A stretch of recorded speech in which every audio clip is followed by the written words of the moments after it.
Do'stlar, O'zbekistonda kreditdan qarzdorligi bo'lgan, shuningdek kommunal to'lovlar bo'yicha to'lashi kerak bo'lgan majburiyatlarini to'lay olmayotgan muhtoj oilalarga davlat tomonidan yordamlar beriladi.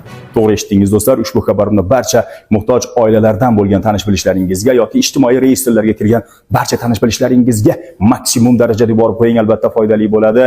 Hozir tushuntirib o'taman, video xabarimni o'zingiz uchun ham saqlab qo'ying. Ramazon munosabati bilan O'zbekiston Respublikasi Prezidentining topshirig'iga muvofiq O'zbekiston Respublikasi bo'ylab jami 254 ming oilaning kreditdan qarzdorligini yopish uchun 30 milliard so'm yo'naltiriladi. Shu bilan bir qatorda esa kommunal to'lovlar bo'yicha majburiyatlari bo'lgan, ya'ni qarzdorliklari bo'lgan, ularni to'lay olmayotgan muhtoj oilalarning qarzdorliklarini yopish uchun ham 14,3 milliard so'm davlat byudjetidan yo'naltiriladi do'stlar. Endi buni qanday olishimiz mumkin, qanday foydalanishimiz mumkin degan agar savol sizda tug'iladigan bo'lsa, yaxshilab eshiting. Mazkur kreditdan qarzdorligi bo'lgan, kommunal to'lovlari bo'yicha to'lovlardan qarzdorliklari bo'lgan oilalarning elektron ro'yxati mavjud.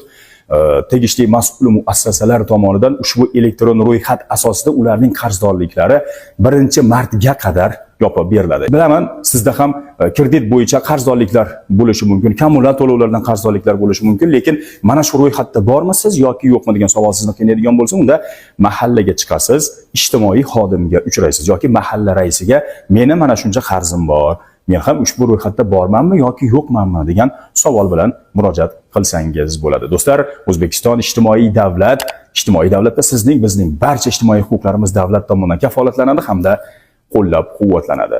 Do'stlar, ushbu xabarimni yana bir bor eslatib o'taman. Barcha tanishlarga maksimum darajada yuborib qo'ying, zero O'zbekistonda ijtimoiy himoya tizimi sohasida amalga oshirilayotgan islohotlardan barcha xabardor bo'lsin. Ijtimoiy ta'minot sohasidagi qonunchilikdagi mana shunday yangiliklardan, xush xabarlardan o'z vaqtida xabardor bo'lish uchun Kaminaning ijtimoiy tarmoqdagi barcha sahifalarini kuzatib boring deyman.